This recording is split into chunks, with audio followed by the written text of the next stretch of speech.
No programa anterior estivemos a falar com o artesão de batique. Aprendemos a confeccionar uma tapa com caranguejo, um dos pratos mais tradicionais de Moçambique. Mas não ficámos só por aqui. Da Feima, fomos até outro local cheio de história, cultura e identidade, o bairro Mafalala, berço de figuras ilustres e lar de um dos espaços mais emblemáticos da capital. E no programa de hoje vamos continuar a explorar o bairro Mafalala, que nos leva a conhecer a identidade e o espírito do povo moçambicano. E depois de uma pausa para um delicioso almoço, vamos até à fortaleza de Maputo, construída para proteger a cidade dos ataques vindos do mar, guarda histórias de batalhas, conquistas e sobrevivência. Quer saber mais? Continue connosco.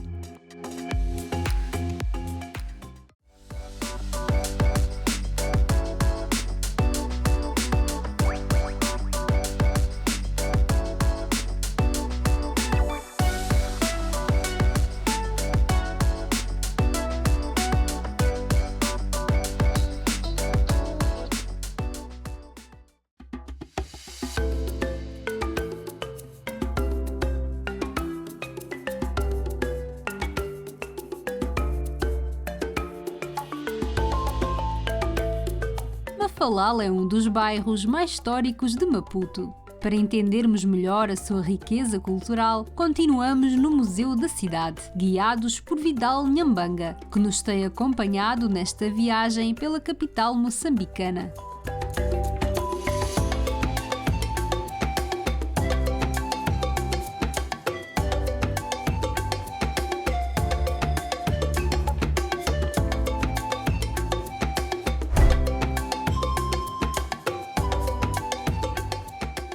Nesta parede, que é uma parte deste espaço, podemos falar do nacionalismo. Nacionalismo é um processo de luta a favor da independência da comunidade local, que são os indígenas, não é? E aqui temos o retrato da página de um jornal que é o Brado Africano. Brado quer dizer grito. Foi uma primeira plataforma essencial de luta a favor da identidade e libertação indígena. É estilo um jornal, uma plataforma onde se falava daquilo que eram as preocupações da comunidade indígena. E estes dois irmãos são fundadores, é João Albazini e José Albazini, que eles são fundadores desse jornal, que é uma grande plataforma e foi um instrumento muito importante a favor do nacionalismo na altura em Lourenço Marques. Fala também de percursores culturais que contribuíram muito para essa libertação cultural. Por exemplo, aqui temos o José Craveirinha, que foi o pai da poesia, e aqui temos a Noêmia de Souza, que foi a mãe da poesia, que eles primeiro viveram nesse bairro e depois, no caso da Noêmia de Souza, exilou-se em Portugal. Como também exemplo dessa manifestação cultural, temos aqui duas grandes bandas na altura. Temos o conjunto João Domingos, foi uma das primeiras bandas, e também temos o conjunto Jambo. Foram grandes bandas na altura que mostraram da parte cultural ou na componente cultural o grande grito, a grande manifestação da comunidade indígena. Temos também aqui uma foto que retrata, já naquela altura, aquilo que é a maior dança típica em termos de referência de identidade cultural, até turística, de Moçambique.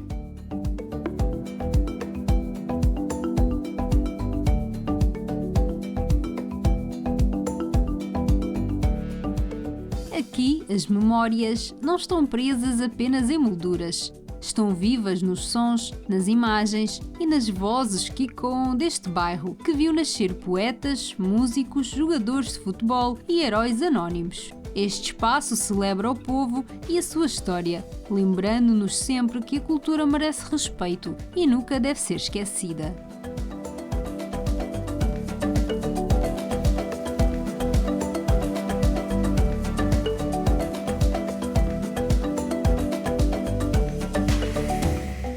Se estiver por Maputo, pode visitar esta casa de terça a domingo, das 10 às 18 horas.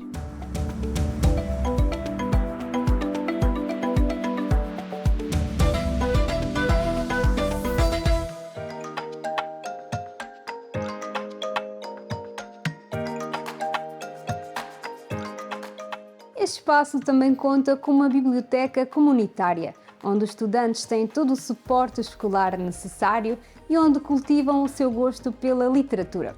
Todos estes livros, a maior parte deles, foram doados.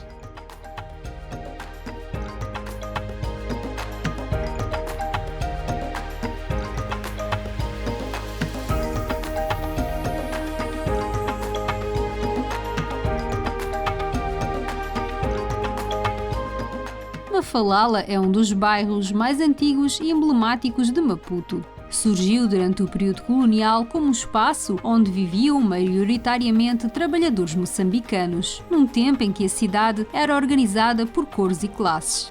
Apesar das dificuldades, o bairro tornou-se um espaço cheio de vida e cultura, marcado por figuras como Eusébio da Silva Ferreira, um dos maiores futebolistas da história, que jogou grande parte da sua carreira no Sport Lisboa e Benfica, começando no Sporting Clube de Lourenço Marques. Da mesma geração, destaca-se também Ricardo Chibanga, que ficou conhecido mundialmente por ser o primeiro toureiro negro profissional.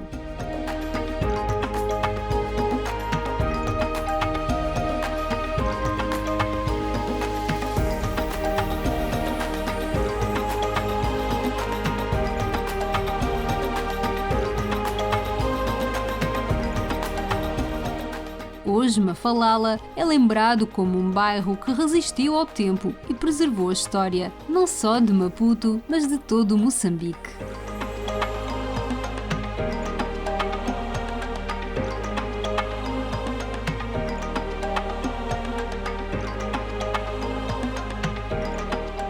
Ainda neste dia, vamos visitar outro local bastante histórico, um dos grandes marcos do país. Mas, com a barriga a dar sinal e o relógio a marcar o almoço, escolhemos um restaurante para fazer uma pequena pausa.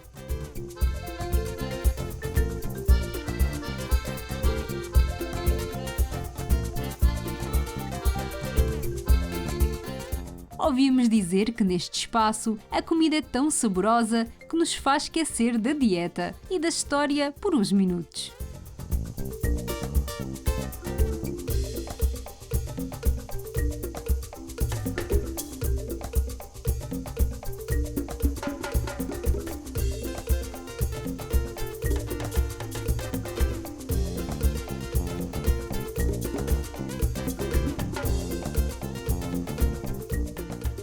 E a melhor parte do dia é esta pausa que vamos fazer agora para comer uma bela pizza e uns rolinhos de atum e um rolinho de carne, que é a especialidade da casa aqui neste restaurante bastante agradável.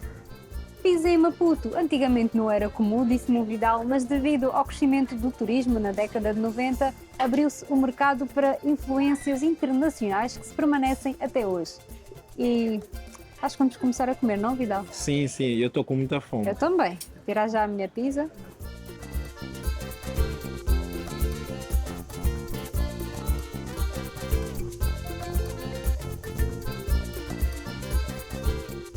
A nossa refeição ficou mais que aprovada.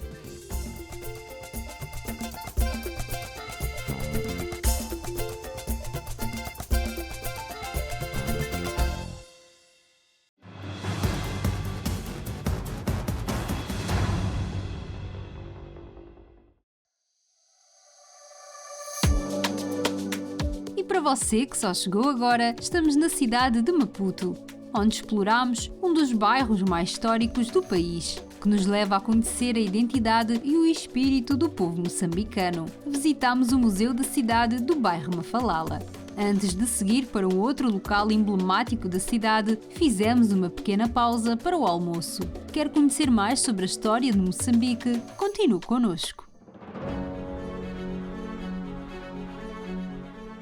Maputo, ao longo da sua história, foi alvo de vários ataques e tentativas de ocupação por diferentes forças europeias. Holandeses, ingleses, franceses, entre outros povos, chegaram à sua costa, atraídos pelo comércio e pelo posicionamento estratégico da cidade. Como medida de proteção, foi construída a Fortaleza de Maputo.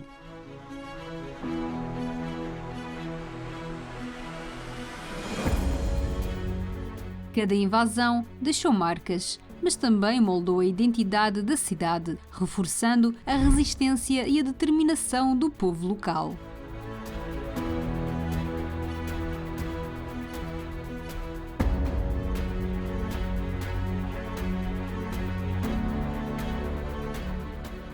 E agora vamos entrar em um marco histórico da cidade de Maputo.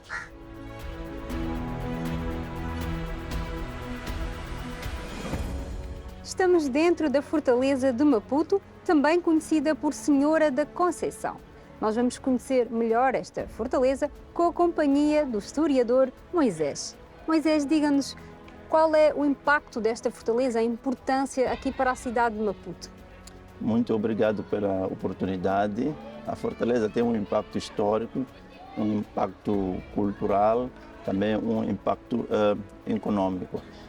É uma construção que simboliza a história da ocupação colonial no nosso território, a sua construção remota nos finais do século XVIII, num contexto de muitas rivalidades entre as várias potências europeias que pretendiam ocupar esta região, que inicialmente teria sido, entre aspas, descoberta pelos portugueses quando da busca do caminho marítimo para as ilhas e a partir daí tendo erguido um presídio precário. Depois daí houve frequência também dos outros países, como os holandeses, que pretenderam também construir uma fortaleza, atacaram a fortaleza portuguesa. Mais tarde apareceram os austríacos, também atacaram a fortaleza portuguesa e foram também expulsos. Depois dos austríacos temos referência também ao aparecimento dos ingleses, dos franceses. Todos eles pretendiam também ocupar e dominar este território. Porém, a sua ocupação efetiva coube aos portugueses que, em 1781, decidiram erguer uma fortificação defensiva para proteger o território e o povoamento que ia emergindo nessa altura. Portanto, esta fortaleza já nem é a original devido a tantos ataques que sofreu ao longo da história. Foi sofrendo mudanças ao longo do tempo. 1781 é a primeira fortificação que teria funcionado sensivelmente até 1943. Com o tempo, a construção foi se degradando e houve necessidade da sua reconstrução. Então, ela nasce num contexto após dominação e ocupação efetiva do nosso território e quando é erguida, decide-se reintegrar ou integrar-se um museu, chamado Museu Histórico Militar. Então, é uma reconstrução dos anos 40, a partir de 1943, e que a inauguração foi em 1955. E quando termina a reabilitação ou reconstrução da fortaleza, o governo colonial decidiu integrar um museu, que chamou-se Museu Histórico Militar. Esse museu que contava como é que foi a história da ocupação militar portuguesa no nosso território. Integrou-se diversos elementos associados com as campanhas da ocupação. Por essa razão, temos aqui canhões, metralhadoras, projéteis de diferentes calibres que foram integrados no âmbito do funcionamento deste Museu Histórico Militar. Este museu funcionou até o ano da independência, 1975, por várias razões, depois foi descontinuado e o espaço passou para a gestão da Universidade Eduardo Mondlane, como guardiã. A partir daí, passou a ser um espaço cultural, preservamos o patrimônio militar que aqui ainda estava, abrimos as portas para atividades educativas, com particular destaque para as visitas dos turistas e das escolas. Passamos a trabalhar também com os artistas, puderam usar os espaços também para a promoção e valorização dos seus trabalhos.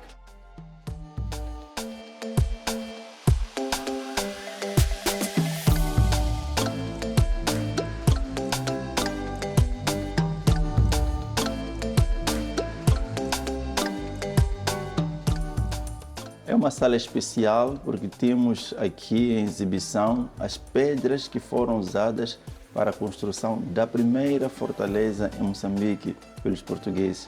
A fortaleza 1504 a 1505.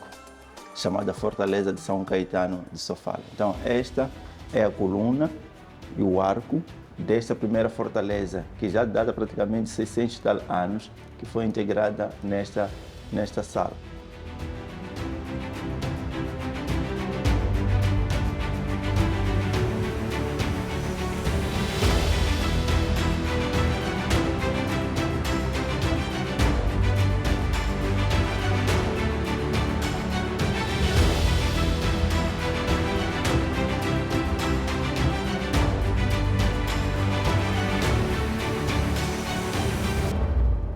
Estamos agora a subir para o baluarte. E para quem não sabe o que é um baluarte, Moisés, o que é? O baluarte é a posição mais avançada da defesa da fortaleza.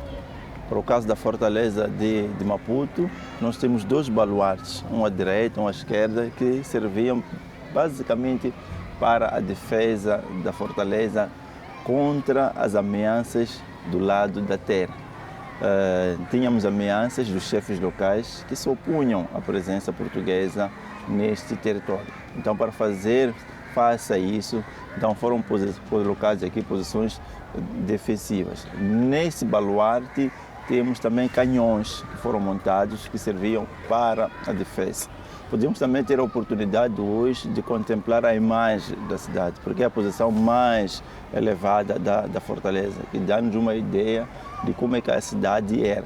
E além disso, também através do baluarte, podíamos na altura ver as ameaças que se aproximavam através da Bahia e iniciar o processo da defesa da fortaleza. E agora a grande questão é, estes canhões que nós temos aqui à nossa volta, são originais ou são réplicas? Esses canhões são originais, foram usados durante as campanhas de ocupação colonial, em particular nos finais do século XIX, a partir de 1895. Terminadas as campanhas de ocupação do nosso território, parte do armamento foi recolhido e com o projeto do Museu Histórico Militar, a Fortaleza integrou esses elementos que foram conservados até a atualidade.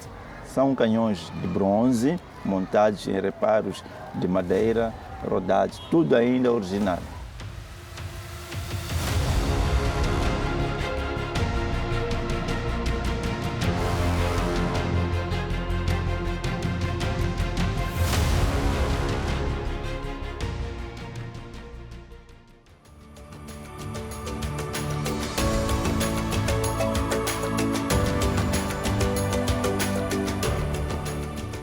A Sala das Vitrines, uma das mais importantes de toda a fortaleza de Maputo, pois aqui está retratada a história de Maputo em ilustrações bastante interessantes chamadas de Psiquelequedan.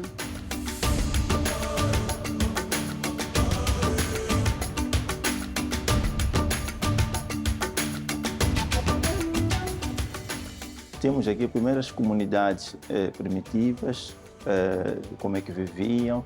Temos a chegada dos primeiros estrangeiros, os árabes que iniciaram a escravatura e o comércio ao longo da costa oriental. A partir do século XV, a chegada dos primeiros europeus, com destaque mesmo para a chegada de Vasco da Gama. Mais tarde, depois tivemos a influência Nguni no nosso território, o início da colonização, da escravatura do nosso território. Esses principais momentos estão retratados nesta sala. Ela é importante para nós porque ajuda o nosso público a conhecer os principais momentos marcantes da nossa história. Em particular, o nosso público estudantil, que compreende facilmente através das ilustrações que nós temos. Além da escravatura, que está muito bem representada nesta sala, alguns materiais nessas vitrinas mostram o início da contestação contra a dominação colonial, com particular destaque a luta armada de libertação nacional, a ação repressiva da polícia do Estado, designada de PIDE, e depois temos as primeiras zonas libertadas em Cabo Delgado e Niassa, com particular destaque também para a assinatura dos acordos de Lusaka em 1974. O Acordo de Lusaka foi um marco decisivo na história de Moçambique, marcando o fim do domínio colonial português e o início do caminho para a independência, que viria a acontecer no dia 25 de junho de 1975.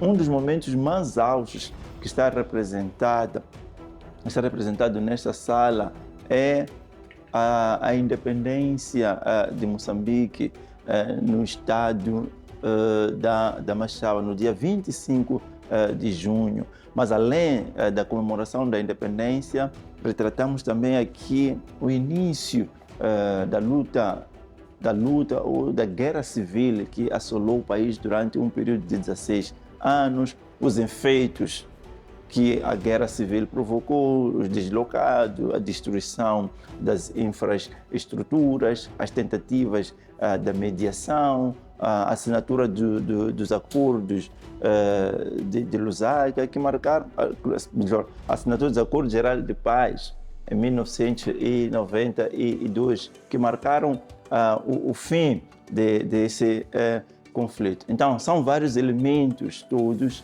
que se encontram retratados nesta sala, que facilmente ajudam o visitante a perceber aonde, quem é essa comunidade, como é que surgiu e quais são os principais momentos que essa mesma comunidade passou ao longo da sua história.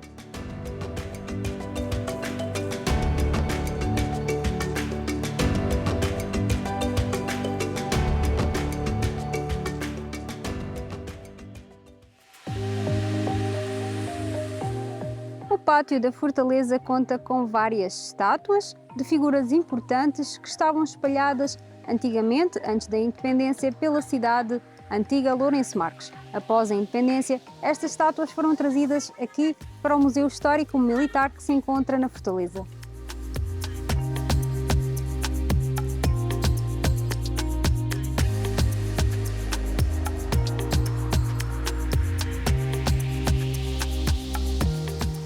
Logo após as campanhas de ocupação colonial do nosso território, várias figuras portuguesas foram homenageadas pelo seu papel durante este processo.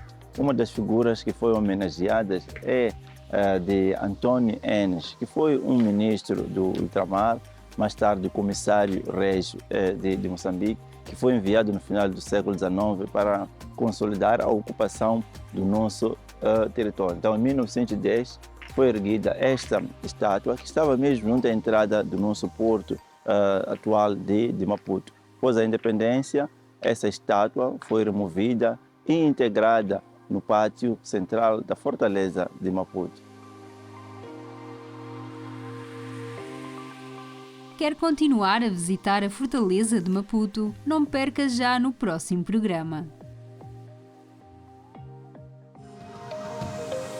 No próximo programa à Rota, continuamos na fortaleza de Maputo, a conhecer mais sobre a história que marcou o país. A cidade guarda o seu passado enquanto se transforma no presente. Uma capital moderna e estratégica, onde a vida urbana, a Baía e o seu porto convivem todos os dias e onde há espaço para lazer. Quer conhecer Maputo de perto? Não perca!